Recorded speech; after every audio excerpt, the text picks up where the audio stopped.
Hello viewers, welcome to Diaspora Speak. Today is a special day. We have Bishop Warui, who is the presiding bishop of HODSIM. He is also the chairman of Global Alliance of Churches Association, a practicing lawyer in the United Kingdom, a politician, and a community leader. So today is a big day for us because we know after the exercise we've just had, Kenyans in the United Kingdom, or rather Kenyans in the diaspora, has been really working hard to register to become voters in Kenya for the first time in their life, because some of them have never voted. So for us to have you, Bishop Warui, welcome to the program. Thank you so much. Thank you. It was so nice to see you actively involved with the voter registration process. What is your analysis? What is your evaluation of the whole process? Thank you so much for hosting me in this wonderful channel and also in your very TV. Once again, I'm grateful also to be part of that process which has just concluded here in the UK. And to me, I consider it as a victory because even our listeners and our viewers need to know this. Voting is our fundamental right. And as Kenyans, Article 82 of our Constitution, which was promulgated in 2010, gave us right to be able to vote. So that is our right. But now we are happy to see that this right has been brought to us. But there has been few restrictions because you see IEBC is also governed by their own regulations. There is Regulation 34 to Regulation 37. And that's why now you see one of the challenge we had is on the issue of Regulation 37 of the elections, IEBC Election Act, because that's where they were giving a strictness that the person in diaspora, for him to vote, he needed the passport. But thank God to the case that was taken to High Court, and we were allowed to use our IDs. If that thing was done before then, I'm sure we could have done much better. So we cannot complain. We thank God because we've been part of these processes. We have pushed people to come out, and we are grateful. Well, saying that, you know, when I'm listening to you, you're somebody who understands the law. Yes. You're a legal practitioner in the United Kingdom. Yes. How many Kenyans have no idea what you're talking about? What could the IEBC have done to make people, you know, at least be at par with what's needed for them to do? In one way, I would say when this process, when the Kenyans in the UK were notified about voting, it's pretty sad. That was like 3 weeks ago. And within that very period of time, I believe IABC could have ironed their own statutes, their own laws. Some of them, they could have petitioned the parliament to change.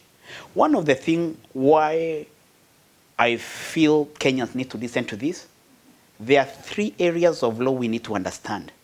We need to understand our Kenyan Constitution right. We need to understand the Elections Act right. And we need to understand the regulations that governs or direct IEBC right. So for me, what I would say is there are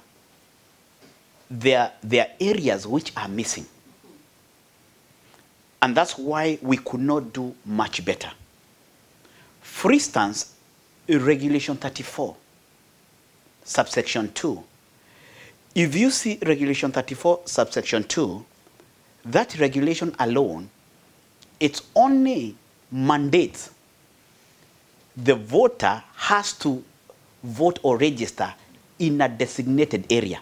Yes. And in this case, in diaspora, where the law, what the law says, it can only happen at the embassy or High Commission.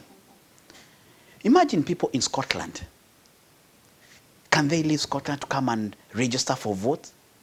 And I feel this was quite a failure. But you see, as responsible citizens, we need to put our heads together. We need now to push for these regulations to change.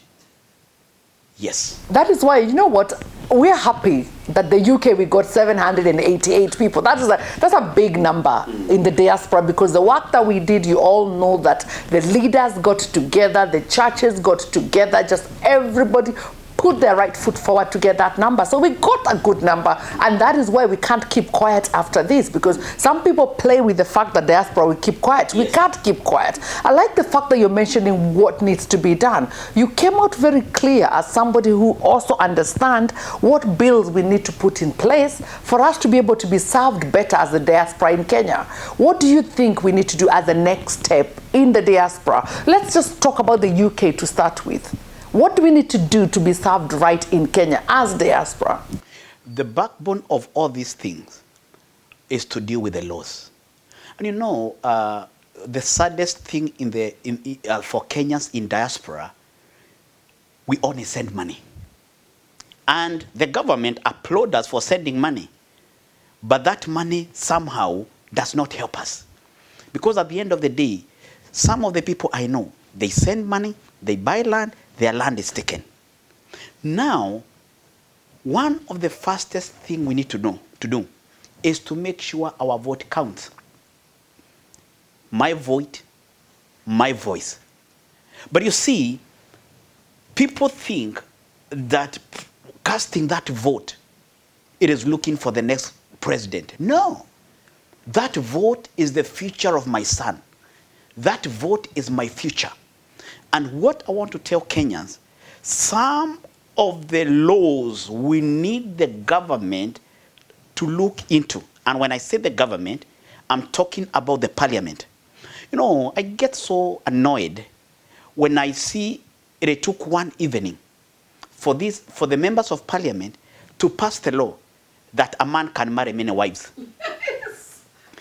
But you see, but the law that pertains us, the law that concerns us, they don't care about them. Why is there such a closure? Why do they really limit what diaspora can do in Kenya? Is it the worry that we've got more understanding of the law? I don't understand, because it seems to be something that stopped the parliament from really addressing the diaspora to the best of our ability. You know, I don't understand. You know, even if we wait for 100 years, it will never happen. And the solution is now. Solution is diasporans sending their own. Because you see, now we are a constituency. And when we send our own, there are 3 areas we must address. Number 1, we must address Section 82. Section 82 talks about dual citizenship. You see? If you see, today we are talking about that's a huge elephant. A very huge one. Because you see, you cannot be a state officer if you have dual citizenship, which I think in such, you know, and it is sad, I say this, it is sad, it's the same government that sponsored some of us to come and study.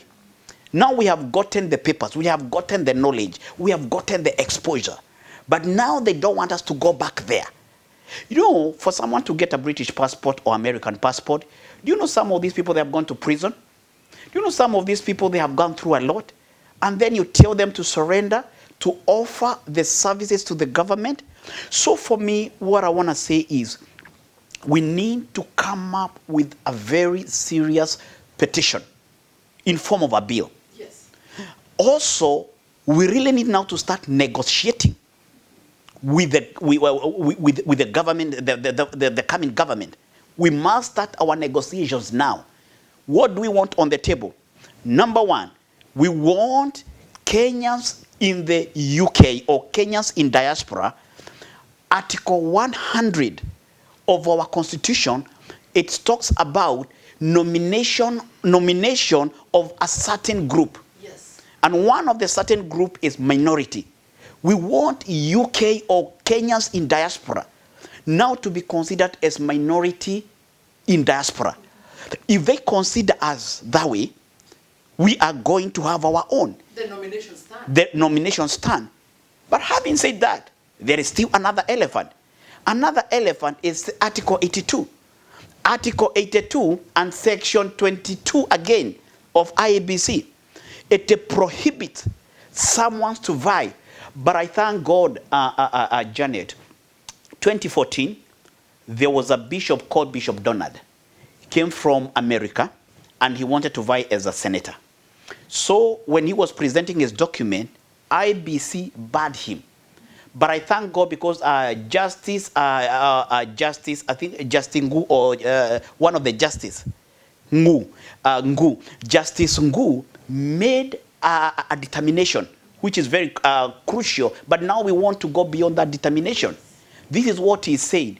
You can now vie as long you have dual citizenship, but the moment before you are sworn in, you must surrender.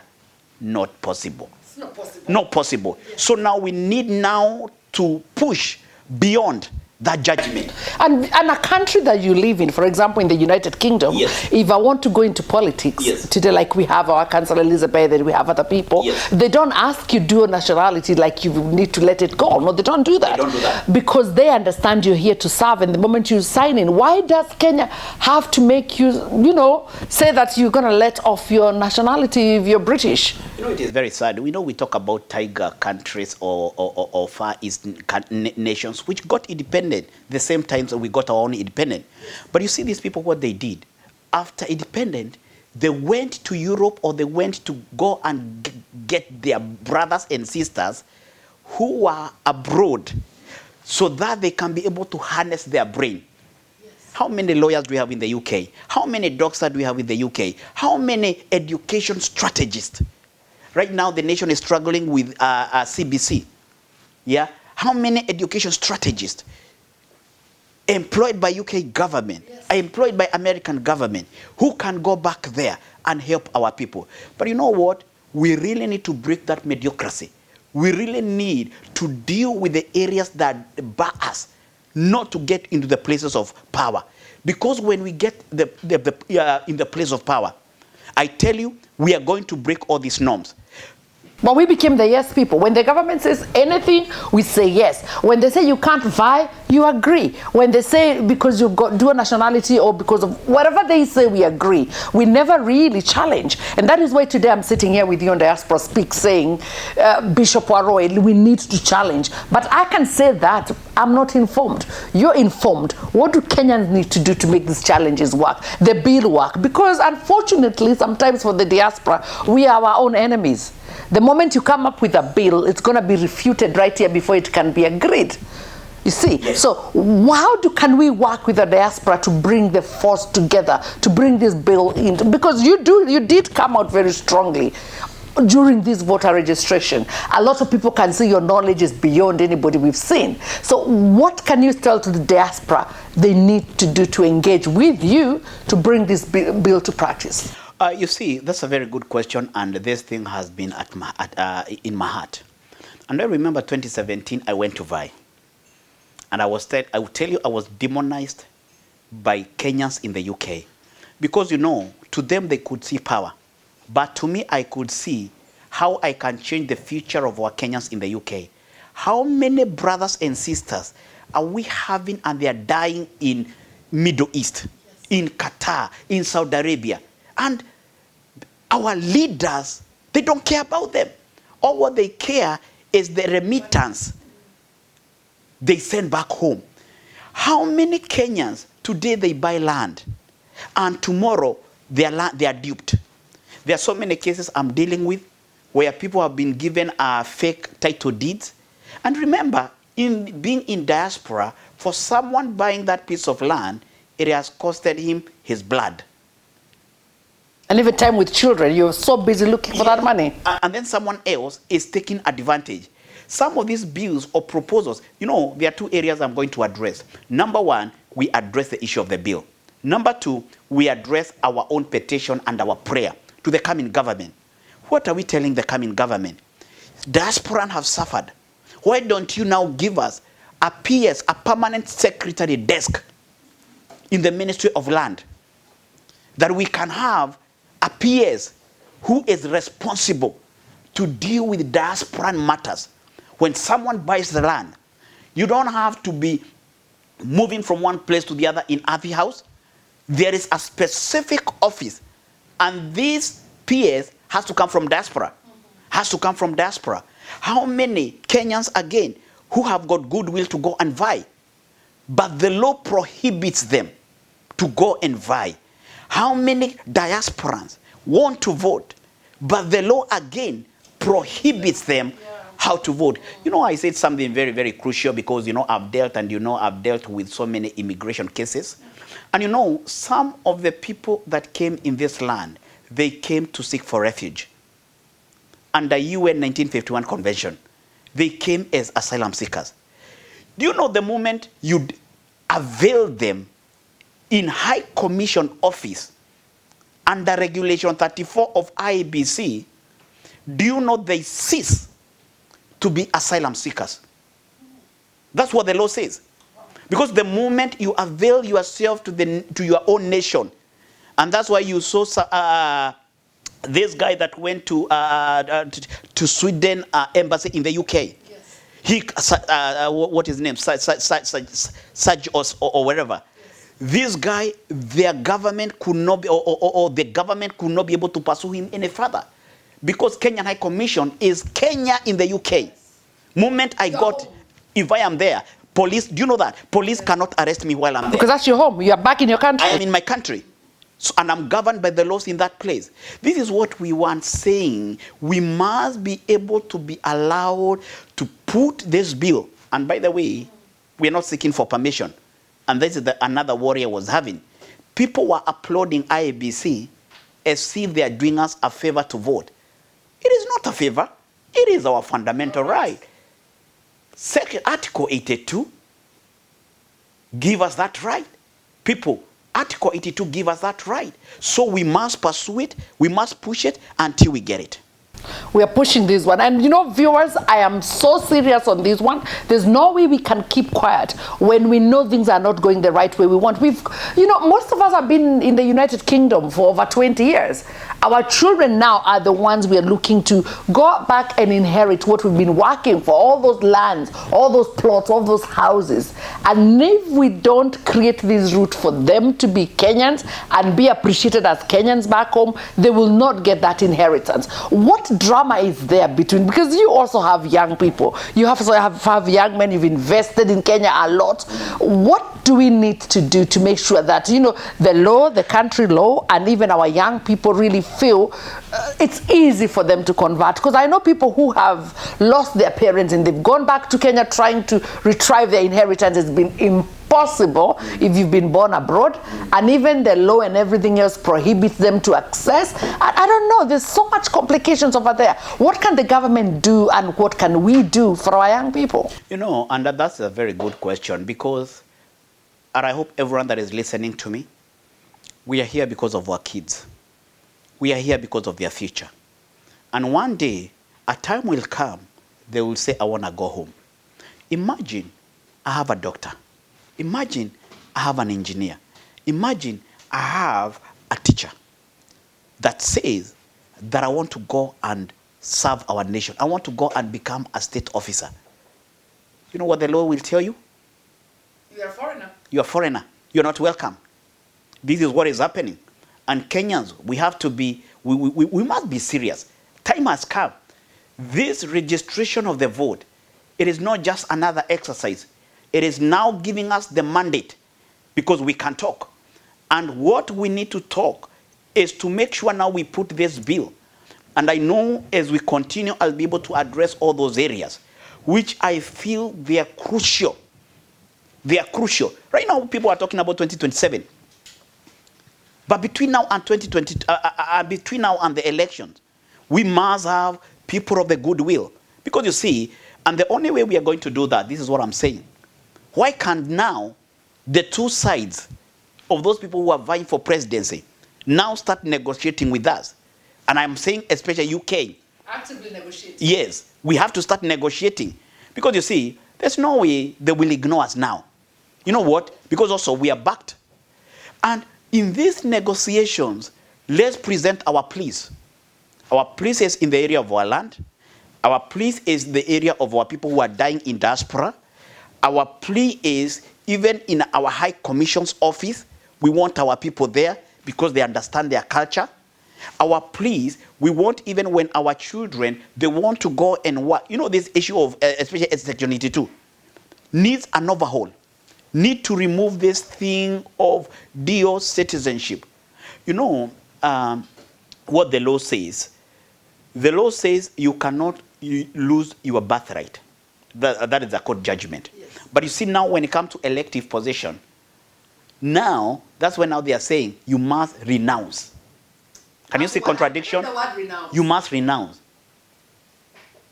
Is someone serious here? And here we are clapping and we are waiting for us to get home when we are old, where we can go and give our services. Let me say this,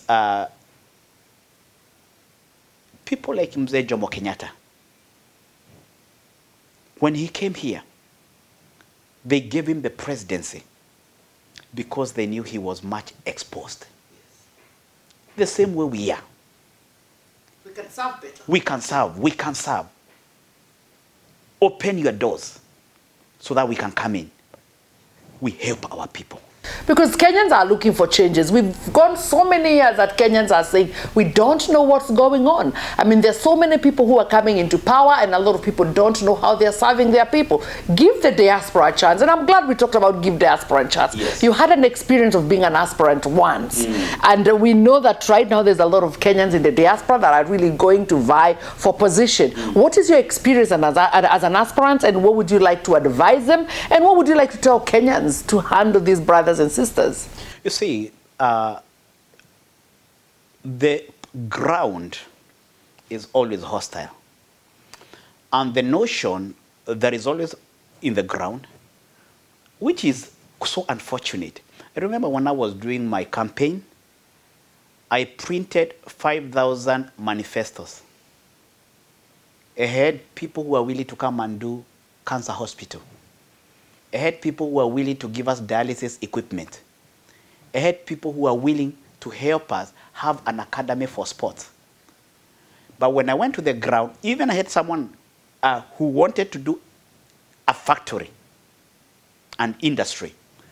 But when I went to the ground, which is quite unfortunate, this norm or this culture, our people in Kenya, if you want to live a good life, you must take it away. The first thing these people wanted is a bribe.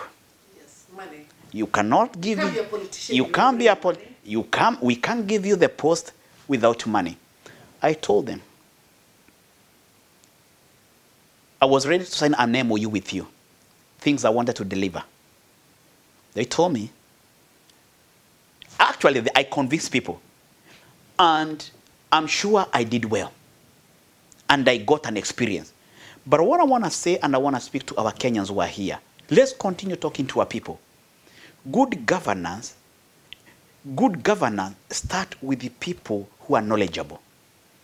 Good governance starts with the people who are exposed. Good governance starts with the people that fear God. Good governance starts with the people who respect. But you see what is happening in our two houses of parliament. Wherever you see these people talking, you'll be ashamed. Yes. Are they representing people or are they representing their interests? So diaspora, we must stand up. We must know that the ground is hostile, but we must stand up. We must join together. We must team up together. We must do negotiations. We must fight for our space. If it's not now, it will never come.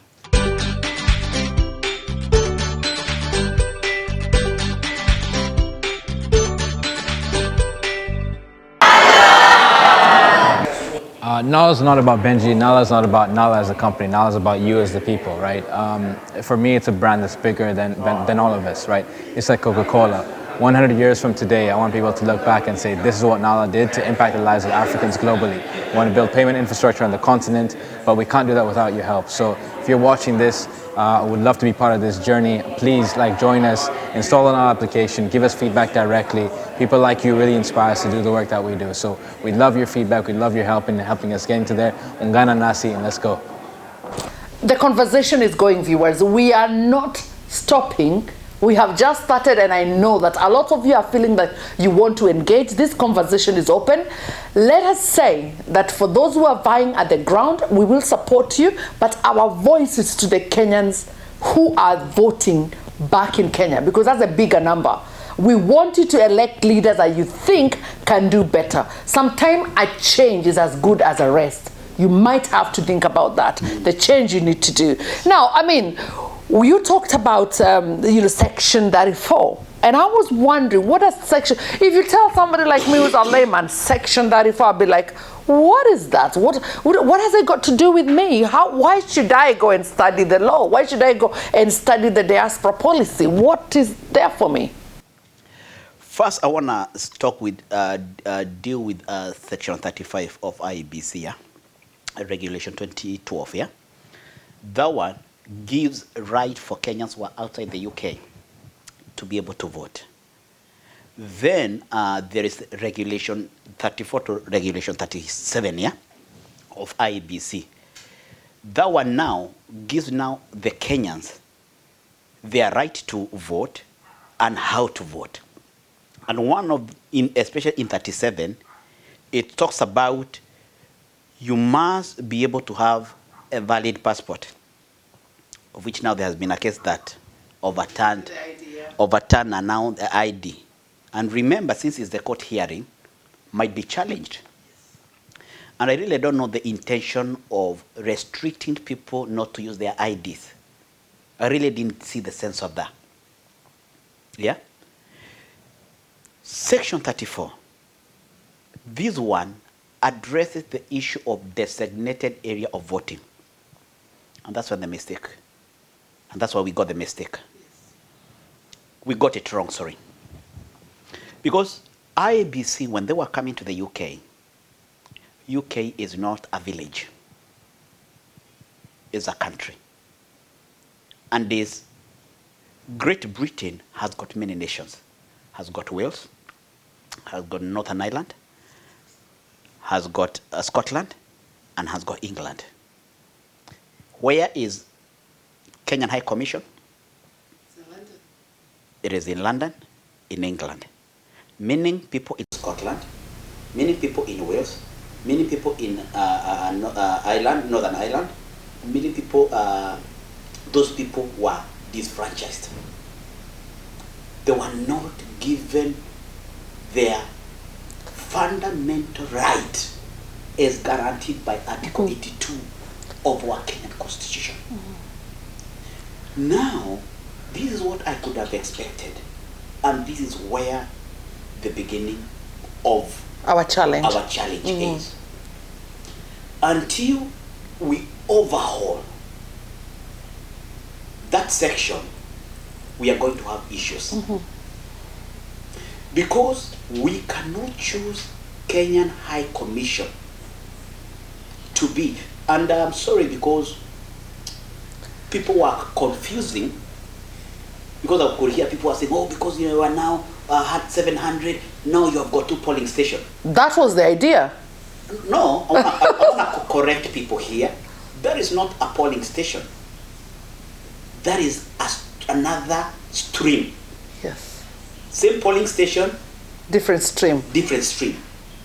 Because 7777, you can have 6, 7, 8, 10 streams in one place. But you see how people there say, oh, Kenya now, London now, we have to... 2 polling station, we'll take it to Scotland. I was already the one designating, like I was giving... No. You see that one... It was getting exciting. Misinformation. Yes. It is the stream. Yes. Because one voting center cannot go beyond 700 people. Moment it hits 700 people, they put a different stream in the same center. The same center. But here we are not minded about this stream. We are minded about the center. But how are we going to get a center? We have to challenge that law. We have to put a bill allowing UK to register many buildings as designated. And by the way, some of the pastors were willing to give their own buildings to be a designated center. To be designated. But they have to be gazetted. They have to be gazetted. That's the thing now. And who decides the gazetting? No. Now, when it becomes the bill, yeah, now they will be able to put the list of the designated areas or buildings. Now they'll be gazetted. Was this something we could have facilitated and tell the IEBC we have these centers, or they're the ones to make the decision? No. That's why. 2027, we need to get That's why I think they were ill prepared, because this is something they could have done long time. But I hope that this was a fact-finding mission. It was just a trial, but we cannot wait until there is a trial. What we need to do right now, we need to do something we call mapping. We know Scotland. Where do we get our people consolidated? Where are they? Yes. So where are they? So what we can do, Scotland, we can have like 2. Because that is not much to ask. Someone can move from Glasgow to any other place. At least they can have 2. Okay, UK or London, in England, we can mark in 4 areas: West, South, East, and North. Then we can have other areas where we know our Kenyans are, like Birmingham or Manchester. I'm sure if we get like 10 to start with. Manchester, people from Leeds can. Yes, like if we could get like 10, I will tell you, by 2027, if we have 10, by 2027, we can produce over 200,000 or 300,000 people. Most of us will be voting in the diaspora, those of us who've registered here, and I'm so excited that I'm one of those who'll be voting. And I was expecting to see how our votes are being counted. But the IEBC are contemplating taking off the Section 39, that media transmission, live transmission should be stopped. What is your take over that, Bishop Warui? You see, that one is very, very sad. And really, I want to show people where that section came about. You remember in 2007, during the time of Commissioner Kivuitu, the results were tabulated in a manual way. That's why they were talking about the black book. But when Kriegler, after post-election violence, Kriegler and Waki, they came up with a report. And they said, for us to avoid this, results must be tabulated in an electronic manner because of accountability. And remember, for that section to be added or revised, it costed, people died. But now taking us back to those days, it is just a matter of inviting post-election violence. And you know this time can be bad, of course, because of the social media. Yes. And we don't want to go back there. And that's why we want to plead with IEBC. In every decision you are making, consider Kenya is bigger than all of us. Let's not bring the laws that are going to make the nation to fight. We must allow accountability. Results must be tabulated in an electronic manner. So as a church, as community leader, we are saying that is not the right way to go. Finally, on the program today, Bishop Warui, I always ask people to give your deep thought to the Kenyans who are watching you right now. Those ones in Kenya, you've mentioned something about social media. It can really take us the wrong way, because we have seen online right now, all the campaigns are being done on social media. There's so much fake news, big time in Kenya, that is going on social media. How can we really be smart enough to make sure that they don't influence the swings of the votes? You see, this is what I'm saying, and I'm also talking to our viewers. You must be responsible. If you get a forwarded message that is promoting hate, delete it. If you have a message that is promoting division, I tell you, delete it. Because we must be responsible citizens. One thing I want to say to you, social media is not going to vote. People on the ground will vote. This is our responsibility. We must now use the power of our vote. Go and vote. And number 2, we must pray for the nation. God is the one that gives the leader. And finally, we must keep on blessing our nation, Kenya. We know now we have gone into another transition. That's why we are voting. God bless our nation. God bless our leaders. Well, Diaspora Speak, that is Bishop Warui, and as you've had a very well-informed gentleman, somebody with God, somebody with politics, somebody with law, understanding is important when somebody is talking to people. So yes, we want to hear that people are considering us. He would be a good person to consider in office. Why not? But for that to happen, that means you and me have to agree. And for that to happen, it also means that we all have to take part actively, being part of what's going on in Kenya. I am so excited because me as Janet, you know, I bring this program to you, and it's not just about Diaspora Speak, it's not just about UCAN TV, it's about you actively getting involved. So we are reaching to where your community is. If you've got a program you want to bring, if you've got a voice you want to bring on the table, Diaspora Speak here for you.